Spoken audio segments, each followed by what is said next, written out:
मेरे गुरु महेश्वर शिव को मेरा प्रणाम है। इस कालखंड के प्रथम शिव के शिष्य, हम सबों के परम आदरणीय वरेण्य गुरु भ्राता साहब श्री के चरणों में मेरा प्रणाम है। शक्ति स्वरूपा माँ नीलम आनंद जी के चरणों में मेरा प्रणाम है और इस हॉल में उपस्थित सभी गुरु भाई गुरु बहन के चरणों में मेरा प्रणाम है।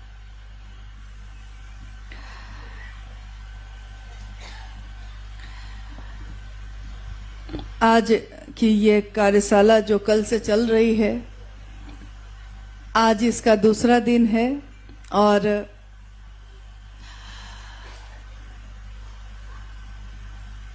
साहब श्री ने हर कार्यशाला के बाद ये कहा कि इसको समापन कहें कि शुभारंभ,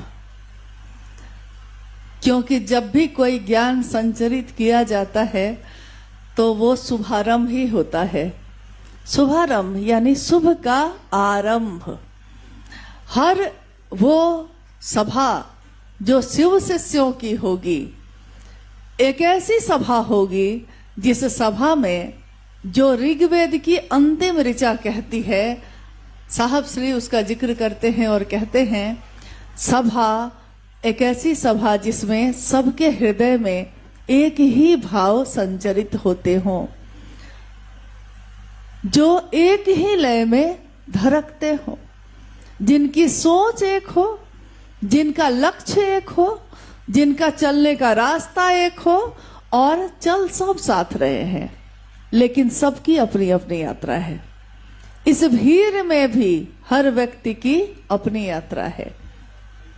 साहब श्री यानी हमारे वरेण्य गुरु भ्राता प्यार से श्रद्धा से पुराने गुरु भाई लोग बड़े गुरु भाई कहते हैं।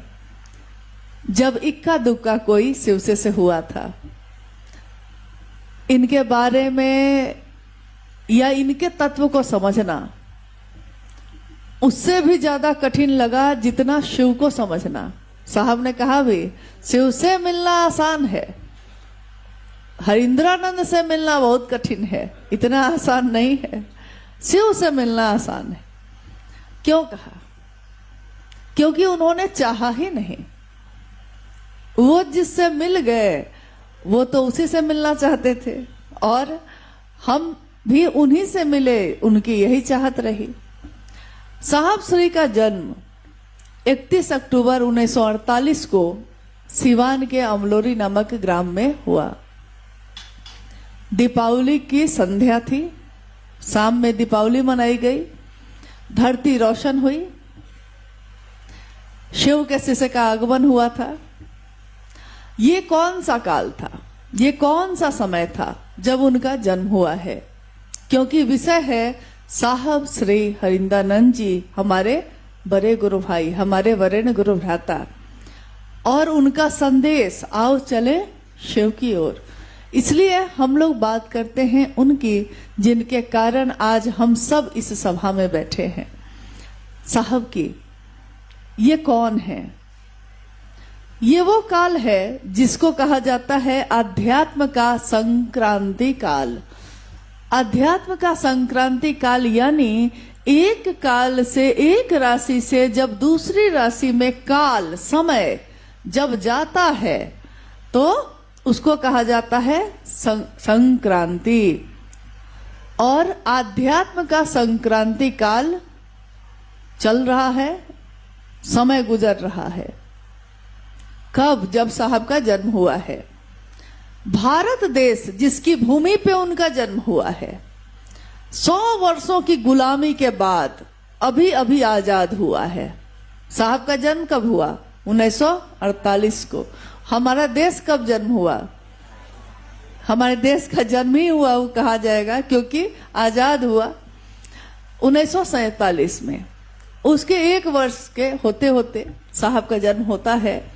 पूरा भारतवर्ष अध्यात्म के या बहुत तरह के धर्म या संकीर्णताओं के पास में जकरा हुआ है। जकरा हुआ यानी बहुत चीजों से बंधा हुआ है, संकीर्णताओं से। भारत देश आजाद हुआ है, लेकिन मानसिक गुलामी अभी चल रही है। मानसिक गुलामी ही नहीं, आध्यात्मिक गुलामी भी चल रही है। और एक तरफ दुनिया देश को आजाद होता हुआ देख रही है, दूसरी तरफ देश के अंदर अभी भी कोई भारत में है, कोई पाकिस्तान में चला गया है। धर्म की ज्वाला भड़की हुई है, जिसमें हर जगह पे धार्मिक चीजें हो रही हैं। यानी धर्म को यहाँ लिया गया मजहब से, हालांकि धर्म का अर्थ होता है जिसको हम धारित कर सकें। धर्म का मतलब हिंदू, मुस्लिम, सिख, ईसाई नहीं होता। इसीलिए साहब ने आगे चल के कहा, शिव शिष्यता का धर्म क्या है ये बताओ।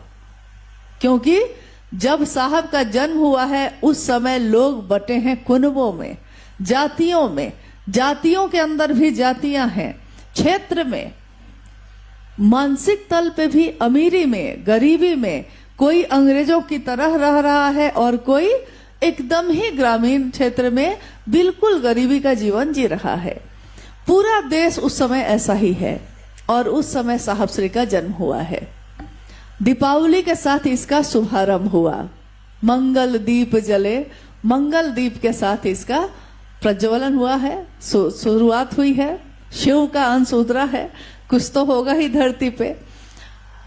आगे साहब के जीवन के बारे में जो जो घटनाएं हुई हैं हम में से ज्यादातर लोग जानते हैं, या हमने सुना है या हमने पढ़ा है। लेकिन क्या हम उतना ही जानते हैं जितना हमने पढ़ा है?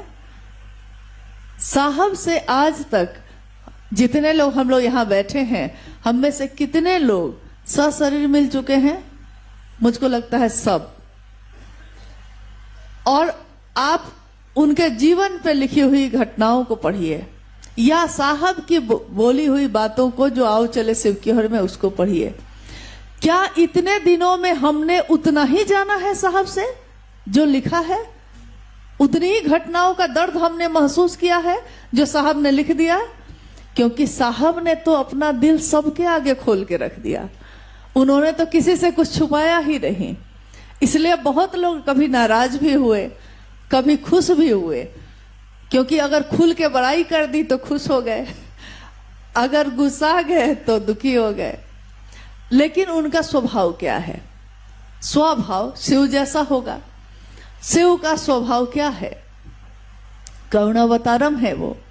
इसलिए साहब ने एक तरफ जहां परिमार्जन के लिए हम सब के मन को बार बार चोट पहुंचाई, दूसरी तरफ उन्होंने अंदर हाथ सहारा भी दिया। कहते हैं कि बाहर से मारा जा रहा है, घड़ा ऐसे ही पक्का होता है। बाहर हाथ से मारा जा रहा है और अंदर हाथ सहारा दिए हुए है, क्योंकि तभी ना नहीं टूटेंगे हम। अब तो हम लोग टूटे नहीं, लेकिन जब जब हम सिमटे, जब जब हम टूटे, हम और ज्यादा निखरे। हम कभी टूटे, कभी सिमटे, कभी बिखरे हैं, पर और भी ज्यादा हम आगे जाकर निखरे हैं, क्योंकि हम सबके में निखार आई। साहब के सानिध्य में, साहब की वाणी से, साहब के संदेश से, उनके द्वारा बताए हुए तीनों सूत्रों के करने से, निरूपण जो उन्होंने किया उसको जब हमने करना शुरू किया तो परिणाम उसमें आए। कहते हैं आदेश में बल है। क्या शिव ने आदेश दिया हमको, आपको? हम में से किसी को शिव ने आदेश दिया? तो गुरु तो हमारे वही हैं, लेकिन ये आदेश किसके द्वारा हम तक पहुंचा? साहब श्री के द्वारा। तो साहब श्री के द्वारा जब ये आदेश पहुंचा है तो कहते हैं साहब ही कि आदेश में बल होता है, आदेश देने वाले का बल उसमें काम करता है। उसी में उन्होंने एक घटना सुनाई थी कि कोलकाता में एक तालाब में लोग कीचड़ बहुत हो गया था, पानी हुआ, लेकिन उसमें लोग कचरा, कूड़ा कचरा रखने लगे। वहां के स्थानीय लोगों ने काफी मना किया, लेकिन नहीं माने।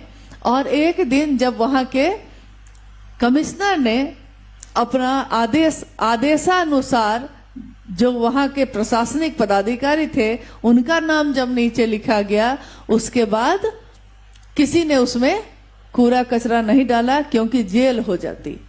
आदेश में बल होता है कौन बोलता है। यहां हमारे अपने हमारी बात नहीं सुनते, हमसे पैदा मेरे बच्चे मेरी बात नहीं सुनते, और करोड़ों लोग उनकी बात सुन रहे हैं। क्या वो एक साधारण व्यक्तित्व है? जैसा हम लोग अभी बात कर रहे थे, बहुत गुरु भाई बोले कि जब पहली बार गए तो देखे कि पैंट और शर्ट में है, लेकिन क्या जलवा है। पैंट शर्ट पहने हैं तो जूता भी उतना ही चमक रहा है, बाल भी उतने ही संवरे हुए हैं, मतलब जलवा है। उन्होंने सिखाया। क्या साहब बहुत करोड़पति थे? नहीं, उन्होंने अपने गुरु शिव की तरह हमको आपको सिखाया, समझाया। न्यूनतम व्यवस्था में भी सुखी रहा जा सकता है। तो न्यूनतम व्यवस्था में थे साहब उस समय, लेकिन कोई उनको देखकर कह सकता था कि वो न्यूनतम व्यवस्था में थे, क्योंकि जूते ही इतना चमकते थे कि चेहरा देख लो। तो न्यूनतम व्यवस्था में आदमी इतने सलीके से रह सकता है, ये हमने साहब से सीखा। कुछ है कि नहीं, उन्होंने कहा कि सिवान का हूं मैं, तो कभी कभी कुछ कहता रहता हूं। तो उन्होंने कहा कि देखा होला सबके, मतलब बहुत लोगों के पास होगा बहुत कुछ, होला सबके, लेकिन झमकावेला कोई कोई। तो महादेव सबके पास होंगे, लेकिन मेरे पास जो है तो हम झमकाते हैं, हम दिखाते हैं महादेव मेरे गुरु हैं। एक तरफ बिल्कुल शिव जैसा ही है। शिव और शक्ति की परिकल्पना हमने जिस तरह की है, शिव अपनी शक्ति से जाने जाते हैं, शक्ति शिव का प्रकटीकरण है। यहां साहब और दीदी के बारे में हम बात कर रहे हैं, तो साहब की शक्ति दिख रही है दीदी, और दीदी प्रकट हो रही है साहब के द्वारा, लेकिन दीदी मिलवा रही है साहब से। वो खुद कह रही हैं, जैसा अभी मोनू भैया ने कहा ना कि हम लोग कम लोग उस समय भजन गायक थे, तो साहब ने कहा कि हाँ कुछ भजन बना लो। तो ये 373 की घटना है, यही CD 373 में रांची में, जहां हम लोग रह रहे थे उस समय। तो माँ अपने भजन की डायरी लेके बैठती थी, और हम लोग जो जो सुर था हम लोगों का, उसी सुर में सुर मिला लेते थे और गाते रहते थे। उसी में दीदी ने जब एक दिन वो गा रही थी दोपहर में, साहेब यो आहा छी परम दयालु, तो मैं भी उनके साथ गा रही थी।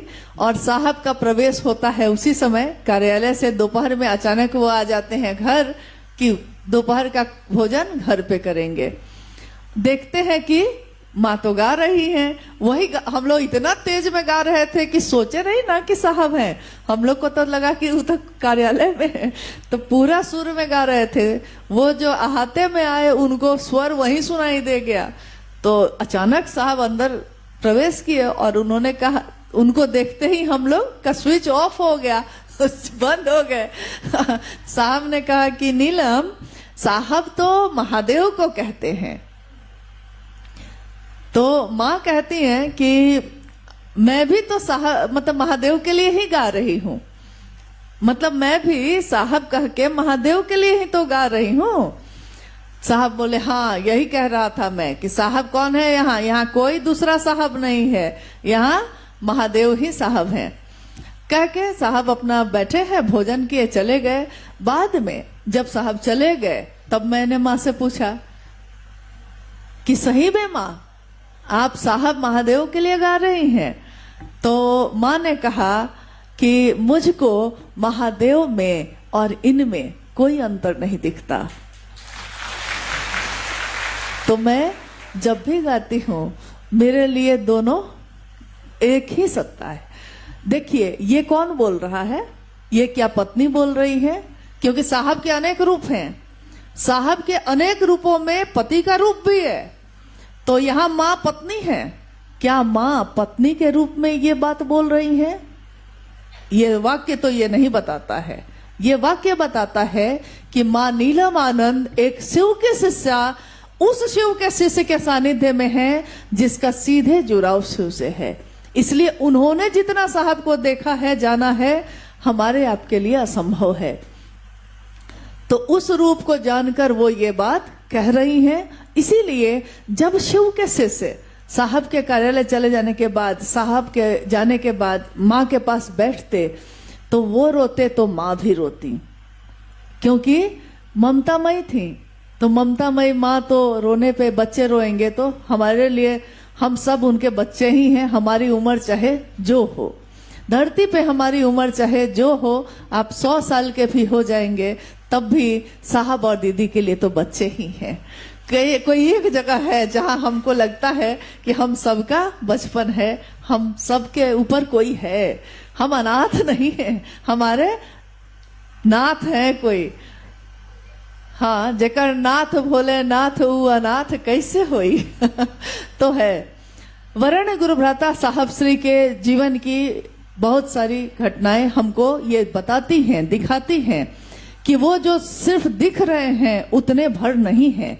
उनके पीछे का जो रूप है, जो स्वरूप है उनका, उसको दुनिया ने जाना ही नहीं। इसीलिए इतने ऊंचे पे जाके, शिव शिष्यता के चरम पे जाकर भी उनका व्यवहार, उनकी बोली, उनका आचरण सब बिल्कुल सामान्य, अति सामान्य है। साहब ने कहा शिव भी तो अति सामान्य है, क्योंकि शिव अपने गणों से जाना जाता है। अन्य देवी देवताओं के दास होते हैं, लेकिन शिव के गण होते हैं।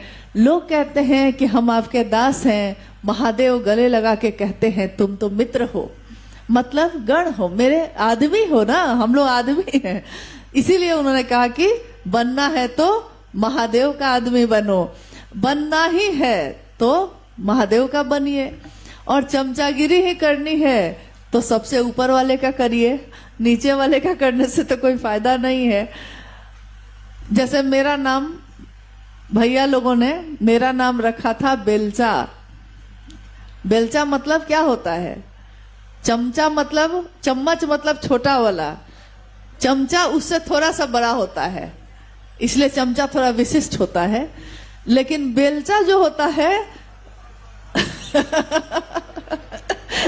तो हाँ, मेरे सामने कोई बात होती तो कहते कि इसको मत बताना, ये बेलचा जाके बता देगी बेलचा। लेकिन ये मेरा सौभाग्य है कि किसी ने बेलचा बनाया तो किनका बनाया? तो साहब का बनाया। साहब ने कहा, किसी ने मुझसे पूछा महादेव कैसे हैं, तो महादेव ने कहा अरे कम बात है कि तुमसे मेरा हाल पूछता है, तुम मेरे नजदीक हो तब न पूछता है। तो ये तो सौभाग्य है बहुत बड़ा। खैर, तो वरण गुरु भ्राता की इन बातों में या इन 3 सूत्रों में जो सामान्यतः हम आप करते रहते हैं और हमको लगता है कि ये तो बहुत आसान बात है, परंतु यह आसान बात नहीं है। विज्ञान जिन चीजों की खोज करता है, योग जिसका प्रयोग करके आंतरिक परिवर्तन की बात करता है, ऐक्य सुनिश्चित करने की बात करता है, शिव के शिष्य तीनों सूत्रों को बस करते हैं, सामान्य तरीके से करते हैं, लेकिन उनका पूरा का पूरा आंतर परिवर्तित हो जाता है। ये विज्ञान भी न खोज सकेगा कि ये कैसे होता है।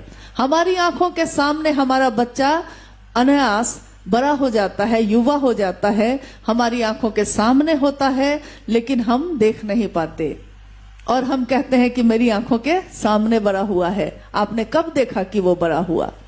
कोई पौधा हमने लगाया है, विशाल हो गया, हमारे आंगन में हमारी आंखों के सामने हुआ था, लेकिन इन आंखों से हम नहीं देख सके। ठीक वैसे ही साहब का सानिध्य हमको शिव जैसा कर रहा है, करता चला जा रहा है, बहुत तेज गति से कर रहा है। ये आंतरिक परिवर्तन जिसको हम कहते हैं इनर ट्रांसफॉर्मेशन, अंदर का परिवर्तन कब हो गया, कैसे हो गया, हम जान ही नहीं सके। अब मेरा मुझ में कुछ है ही नहीं, जो है सो उनका ही प्रवेश कर गया है। अब हमारा आपका अंदर कुछ है नहीं, इसलिए आपकी सोच पे भी नियंत्रण उन्हीं का है। हमारी आपकी सोच पे किसका नियंत्रण होता है? हम जो सोचते हैं वो कर पाते हैं। नियंत्रण किसका चल रहा है? जो वो चाहते हैं वो करवाते हैं। हम आप करना चाहते हैं, हम कर पाते हैं, जो उनकी इच्छा होगी वही वो करवाते हैं। तो पहला सूत्र और दूसरा सूत्र और तीसरा सूत्र, सामान्यतः जब से साहब ने शिव को गुरु बनाया 1990 के दशक तक आते आते पहली बार ये तीनों सूत्र शिष्यानुभूति में छापी गई, पटना में जब साहब आए उस समय। और जब ये तीनों सूत्र छापा गया तो उस समय पैसे नहीं थे, अभाव था पैसे का, तो बहुत पतले पतले कागज में 3 फोल्ड करके उसको, जो आज भी है उपवन में है रखा हुआ, उस समय जो छपा था वो। साहब एक तरफ कह रहे हैं कि 15-20 तारीख होते होते मेरे घर में पैसे खत्म हो जाते हैं, और दूसरी तरफ साहब शिष्यानुभूति पतला ही सही, कमजोर पन्ना ही सही, लेकिन बात तो उसमें कमजोर नहीं लिखी हुई है, पन्ना कमजोर है, बात थोड़ी ही कमजोर है, लेकिन साहब छपवा रहे हैं। तो हमको आपको सोचना होगा कि आखिर उस समय कौन सी संस्था थी, कौन सा न्यास था, कौन सी व्यवस्था थी, कितने लोग थे मदद करने वाले, जब साहब और दीदी ये काम कर रहे थे। उन्होंने अपना पेट काट कर, अपने बच्चों की इच्छाओं का गला घोट कर तब इस काम को शुरू किया था। तो आज हमारे आपके हाथ में वो शिष्यानुभूति है जिस पर लिखा है आलेख शिवशिष्य हरिंद्रानंद। एक गुरु भाई ने एक बार मुझसे पूछा कि शिव चर्चा में हमको अनुभूति में क्या बोलना चाहिए, अपनी अनुभूति बोलनी चाहिए या साहब की अनुभूति बोलना चाहिए। शिव की चर्चा में हमारी अनुभूति भी चलेगी, लेकिन लोगों को जोड़ेगी साहब की अनुभूति ही। मेरी अनुभूति से वो मुझसे जुड़ेगा, लेकिन साहब की शिष्यानुभूति से वो शिव से जुड़ेगा। ये अंतर है मेरी अनुभूति में और उनकी अनुभूति में, ये अंतर तो है। क्योंकि जब हम ज्यादा बताने लगते हैं कि मेरे साथ ऐसा हुआ तो मैं थी वहां, साहब ने मुझसे कहा, तो लोग मुझको पकड़ेंगे। और आज सामान्यतः बहुत लोग ऐसा कर रहे हैं, जो कह रहे हैं जो बात साहब ने कही भी नहीं होगी उनको, वो भी आज वो कह रहे हैं कि हम ही थे बस और कोई नहीं था वहां, बस साहब थे और हम थे, और साहब ने मुझसे कहा तो मैंने साहब से कहा। और आज तक मैंने अपनी आंखों से कभी नहीं देखा कि साहब हो और सिर्फ कोई एक ही हो, ऐसा तो हुआ ही नहीं कभी। साहब से बात करनी है तो भीड़ में करिए, अकेले में वो सिर्फ महादेव से ही मिलते हैं, अकेले में वो और किसी से नहीं मिलते। खैर, तो साहब का ये जो तीनों सूत्रों का निरूपण है वो आध्यात्म का गूढ़ रहस्य है, जिसको समेटे हुए है, जिसको दुनिया शायद आगे कभी इस पे रिसर्च हो, शोध हो तो दुनिया के लोग जानेंगे, या हमारी युवा पीढ़ी इस पे वैज्ञानिक दृष्टिकोण से भी देखना शुरू करेगी।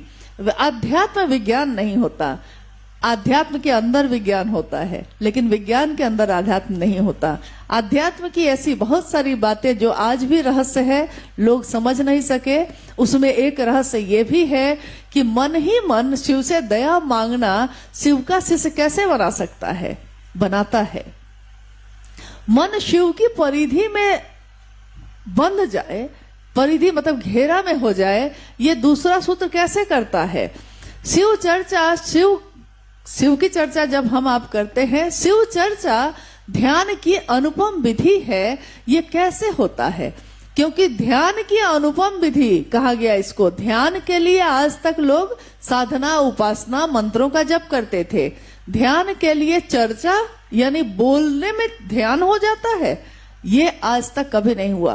पूरे इतिहास में आध्यात्म और धर्म की जितनी बात है, जिन जिन चीजों का प्रयोग शिव शिष्यता में हुआ, साहब के द्वारा किया गया, आज तक किसी भी आध्यात्मिक रास्ते में या धार्मिक रास्ते में इन चीजों का प्रयोग किसी ने नहीं किया। कथाओं का प्रचलन था, चर्चा का तो आज तक नहीं था।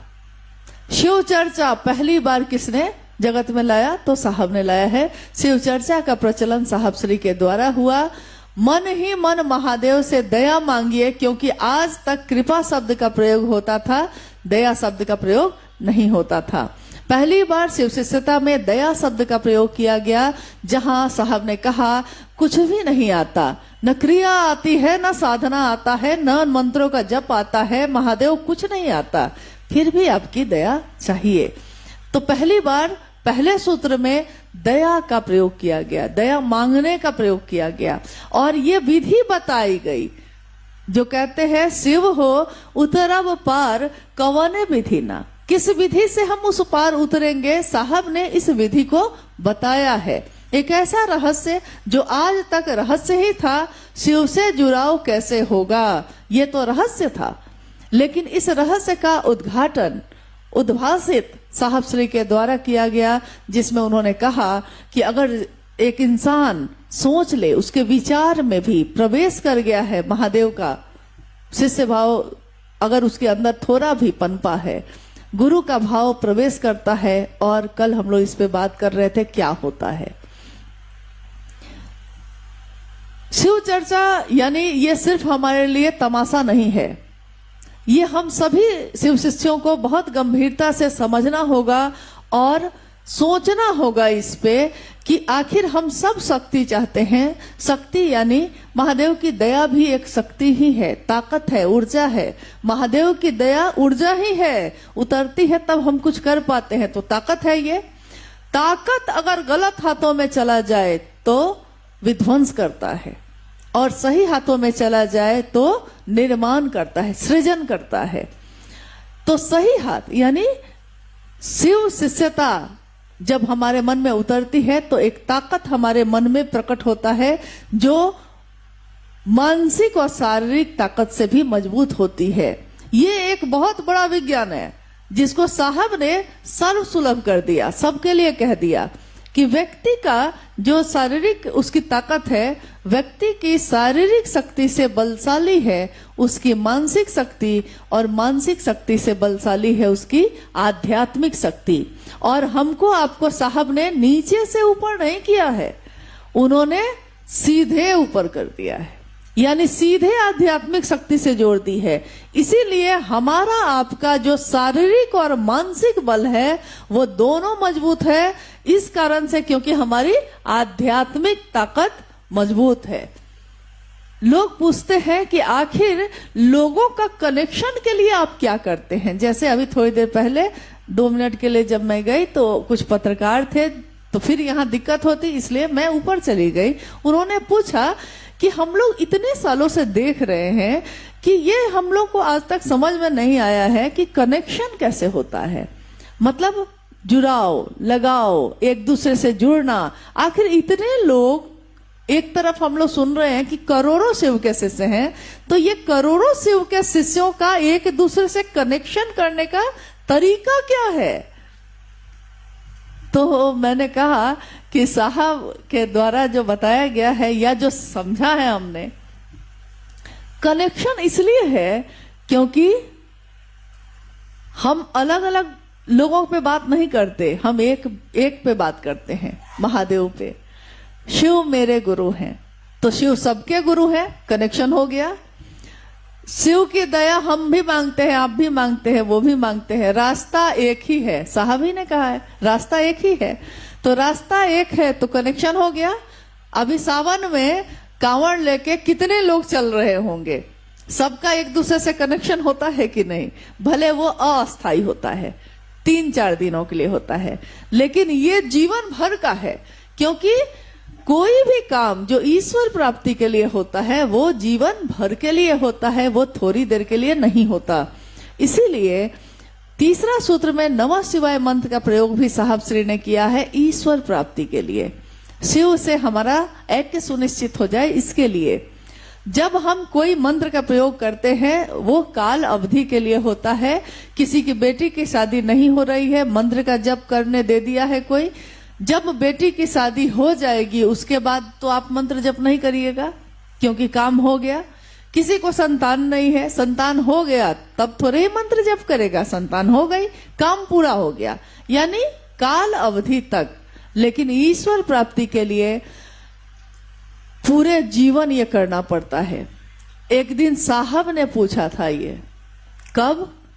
पाटन में, जब पहली बार डब्बा में जो चावल बढ़ गया था और चावल को पूजा घर में बिछाया गया था, तो साहब ने पूछा था उस शक्ति से जो दिख नहीं रही थी लेकिन उपस्थिति उसकी प्रतीत हो रही थी, तो साहब ने पूछा कि आप कौन हैं?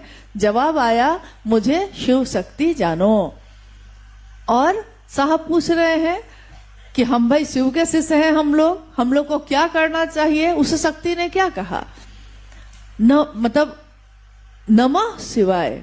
साहब पूछ रहे हैं कितनी बार, फिर जवाब आता है 108 बार। फिर साहब पूछते हैं कब तक ये काम हम करेंगे, तो कब तक, आजीवन, जीवन भर। तो ये तीनों काम हम लोग को जीवन भर करना है, लेकिन इन तीनों कामों का परिणाम है। आज एक बहुत महत्वपूर्ण विषय पे बात हो रही थी, जो सभी गुरु भाई गुरु बहन बारी बारी से आके बोल रहे थे कि आज जो शिव की शिष्यता है वर्तमान स्थिति में, उसमें युवा शिव शिष्यों की क्या भूमिका है, क्या सहभागिता है। हाल के दिनों में, मतलब कुछ वर्षों से लगातार हम लोग देख रहे हैं, जो साहब के पास भी जो आते रहे उनको भी छोटे छोटे बच्चे जो आते तो प्रणाम ही इतना सुंदर है, मतलब एकदम छोटी छोटी हथेलियों से हाथ जोड़कर एक बच्चे को प्रणाम करते देखना कितना सुखद है। और वो बच्चा साहब को पहचानता है। आज साहब शरीर में नहीं है, तब भी जो लोग आते हैं उपवन में, तो वो बच्चे साहब और दीदी को ढूंढते हैं। हम लोग सामने बैठे हैं, लेकिन वो उनकी माँ कहती है या पिता कहते हैं कि दीदी ये साहब और दीदी से मिलने आए हैं, यानी आपने उनका कनेक्शन किया है, तभी वो मिलने आए हैं और तभी वो ढूंढ रहे हैं। एक बच्चा जो चॉकलेट खाता है, जो कहीं ऐसी जगह पे जाना नहीं चाहता, वो आता है और साहब और दीदी को ढूंढ रहा है। तो आपने उसके अंदर एक खोज पैदा कर दी ना, वो युवा हो रहा है। कुछ युवा हो गए, नौजवान हो गए, तो ऐसे बहुत सारे गुरु भाई गुरु बहन अपना काम कर रहे हैं। एक समय ऐसा था जब सिर्फ खेती करने वाले ही हम लोग सब गुरु भाई गुरु बहन थे।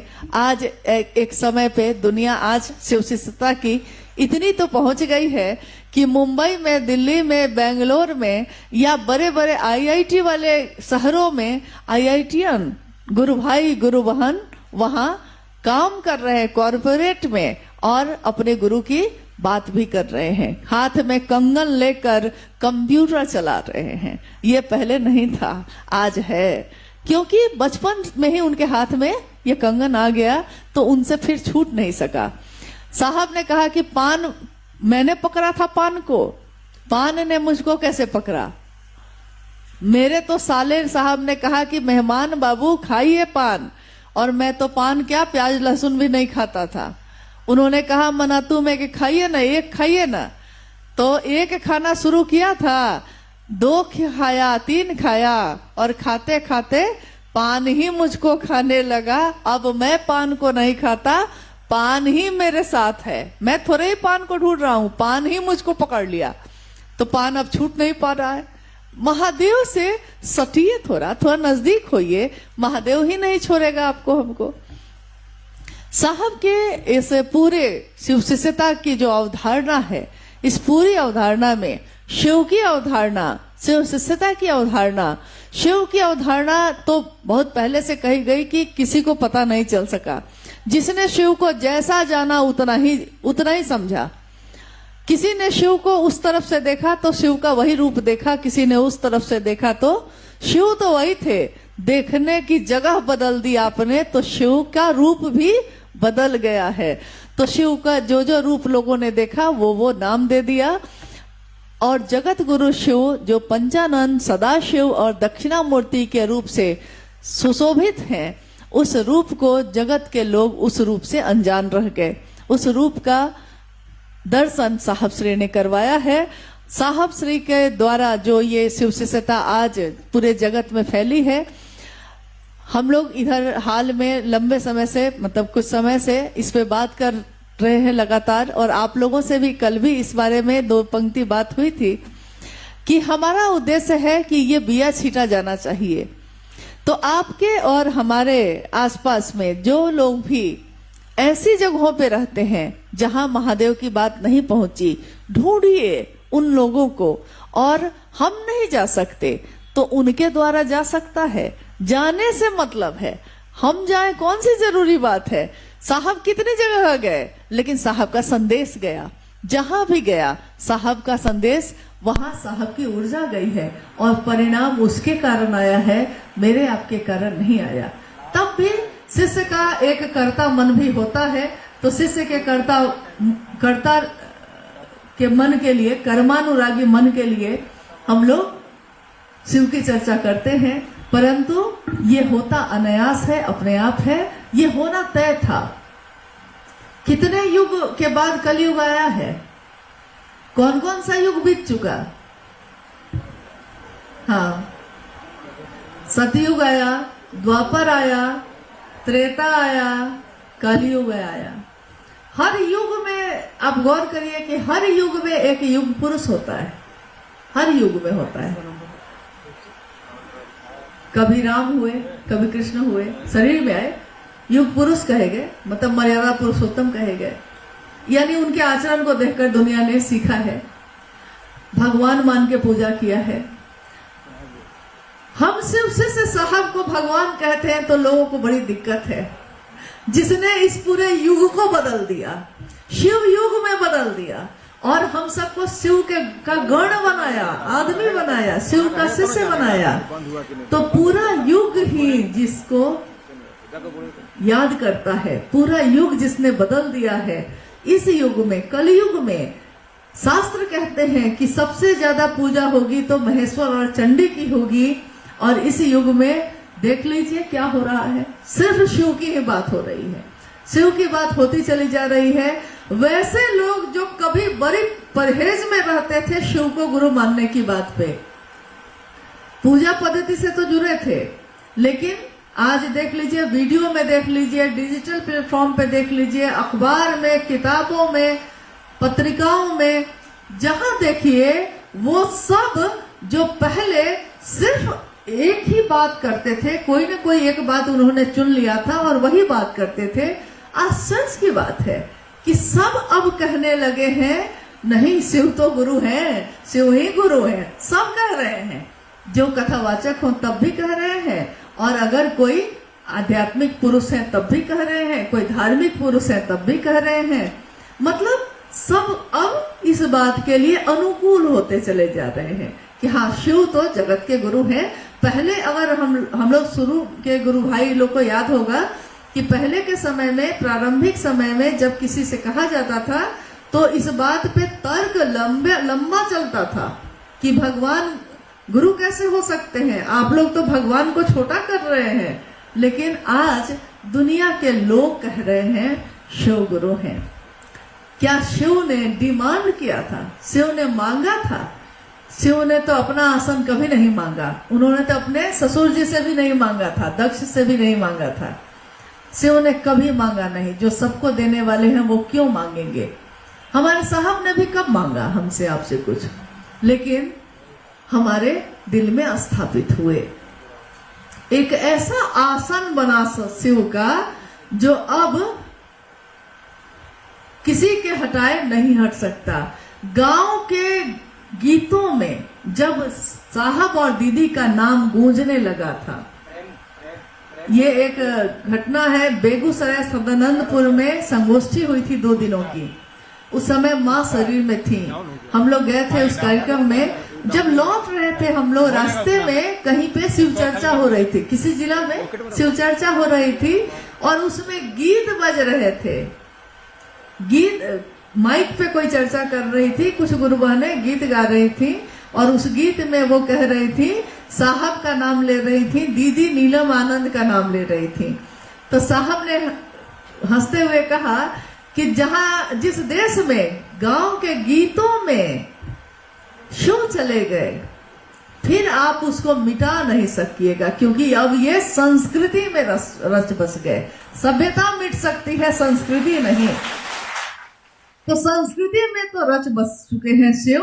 अब हमको आपको बस ये करना है कि थोड़ा हम लोग अपने अपने क्षेत्र में बहुत काम हो रहा है, थोड़ा सा बाहर देखिए। इसी हॉल में आपको याद होगा कि हमने और आपने साहब श्री से एक वादा किया था। वादा ये था कि साहब अलग अलग राज्यों को हम लोग नहीं, हर जिला अलग अलग राज्य को लिया था। तो लोगों ने कहा कि गोद ले लिया है। ठीक है भाई, गोद ले लिया है तो गोद लिया है तो गोद लिए हुए का पालन पोषण तो करना पड़ता है, लेकिन उसको अपने पीछे नहीं चलाना पड़ता है। आज इतने सालों बाद जब ये वादा साहब से किया गया, उसके इतने सालों के बाद जब हम लोग फिर से इस हॉल में बैठे हैं, तो आज याद करिए कि कितने राज्यों में, बिहार, झारखंड, बंगाल, उत्तर प्रदेश, खासकर इन 4 राज्यों के लोग अन्य सभी राज्यों में फैलते चले गए और उन्होंने किसी न किसी तरीके से महादेव की शिष्यता वहां बढ़ा दी। तो आज हम कह सकते हैं गर्व से कि संपूर्ण भारतवर्ष में हर राज्य में शिव की चर्चा हो रही है, शिव के शिष्य हैं, शिव की बात हो रही है। लेकिन नेपाल देश जो हमारा पड़ोसी देश है, नेपाल देश में भी मध्य प्रदेश में काफी दूरी तक महादेव की बात गई है, लेकिन पहाड़ी क्षेत्रों पे कुछ जगहों पे अभी भी बचा हुआ है। भारतवर्ष में असंख्य ऐसी जगहें हैं जहां बचा हुआ है, और हमारे आपके जिले में भी आज भी जब आप कभी बैठक करिए और गांव की सूची निकालिएगा, प्रखंड का नहीं, प्रखंड का निकालिएगा तो कहिएगा कि हाँ हो गया है, गांव का निकालिएगा तो मेरा पूरा दावा है कि कोई न कोई गांव अभी भी छूटा हुआ है।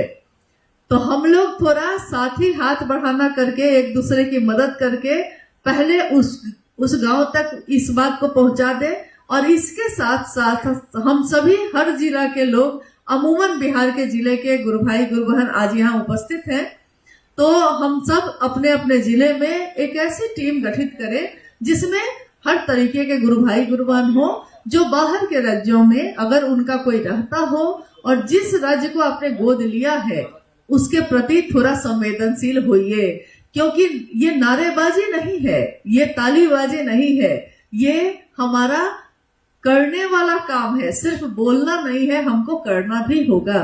तो आइए हम लोग इस काम को करते हैं और साहब के संदेश आओ चले शिव की ओर के साथ अपने गंतव्य शिव की ओर बढ़ते हैं। लक्ष्य जो हमारा है, शिव हमारे गुरु हैं, उस शिव तक पहुंचने में अभी तक तो हम लोग चल ही रहे हैं। साहब ने कहा किसी दिन पहुंचिएगा कि नहीं, जब चले हैं तो पहुंचिएगा ना कभी। अक्सर लोग कहते हैं कि भाई हम पहुंचे कि नहीं पता नहीं चलता, हम शिव शिष्य हुए कि नहीं पता नहीं चलता, तो हम पहुंचे कि नहीं, अगर पहुंच जाएंगे तो क्या होगा। तो उपवन में जब आओ चले शिव की ओर पुस्तक लिखी जा रही थी, तो हम सबों ने साहब से पूछा कि आप कहते हैं मंजिल है भगवान शिव स्वयं, तो किसी दिन तो हम मंजिल पे पहुंचेंगे, और जब मंजिल पे पहुंचेंगे तो क्या होगा, शिव से मिल जाएंगे जिस दिन, उस दिन कैसा लगेगा और उस दिन होगा क्या। तो साहब ने कहा मैंने इसका उत्तर पुस्तक में लिखा है, पढ़िए। और उस दिन जो चैप्टर हम लोग पढ़ रहे थे उसमें ये पंक्ति साहब ने लिखी, मैं शिव का शिष्य हरिंद्रानंद अपने गुरु शिव से साष्टांग ये प्रार्थना करता हूं कि हम सभी का मन शिव की दया की अतल गहराइयों में समाहित ही होता रहे। साहब ने कहा कि क्या समझे आप कि वहां जाके रुक जाइएगा, वहां जाके मिल जाइएगा। शिव की दया ऐसी गहरी है कि वो मोहब्बत की बात है ना, मोहब्बत में डूबा जाता है, प्रेम में गहराई होती है, उसका कोई तल नहीं होता। कहीं जाके आप रुक नहीं जाइएगा, डूबता ही रहेगा आपका मन, जिस तरह अपने बेटे के प्रेम में डूबता रहता है, जिस भी इंसान को आप प्यार करते हैं उसमें डूबता रहता है, उसके लिए सर्वस्व अर्पित कर दीजिए तब भी डूबता रहता है। जब देश आजाद हो रहा था तो लोग देश की आजादी के लिए अपना सर्वस्व तन मन धन सब समर्पित कर रहे थे, लेकिन तब भी ये गीत गूंज रहा था कि तन समर्पित मन समर्पित जीवन का क्षण क्षण समर्पित, फिर भी लगता है देश की धरती तुझे कुछ और भी दूं। तो तन समर्पित मन समर्पित जीवन का हर क्षण समर्पित, लेकिन मेरे गुरु महादेव के लिए, अपने साहब दीदी के लिए हम सब को ये लगता है कि हम और भी कुछ दें। मन संतुष्ट नहीं है, मन तृप्त नहीं हुआ है, देना चाहता है जिससे उनको खुशी हो, जिससे उनको आह्लाद हो, जिसमें वो इस बात को समझें कि हाँ, हम सब उनके बोले हुए बातों पे चल रहे हैं। बहुत सारी जिज्ञासाएं आई थी, लेकिन वो जिज्ञासाएं अमूमन महोत्सव में या संगोष्ठियों में आती रहती हैं। कोई बहुत ऐसी महत्वपूर्ण बात नहीं है। बहुत सारी छोटी छोटी भी जिज्ञासाएं थी, कुछ बड़ी बड़ी भी हैं। जिज्ञासाएं तब होती हैं जब हमारा मन या तो समझ जाता है या तो बिल्कुल नहीं समझता। तो दोनों स्थिति में जिज्ञासा नहीं होती है। जिज्ञासा बीच वाली स्थिति में होती है। समझ गया है तो कोई जिज्ञासा नहीं, नहीं समझा है तब भी जिज्ञासा, तब भी वो विद्यार्थी कुछ नहीं पूछता है क्योंकि समझा ही नहीं है, लेकिन तब भी कुछ जिज्ञासाएं आई है। तो आज की ये कार्यशाला, समय क्या हुआ है? 2 बज रहा है, 2:30 बज रहा है। तो आप में से कुछ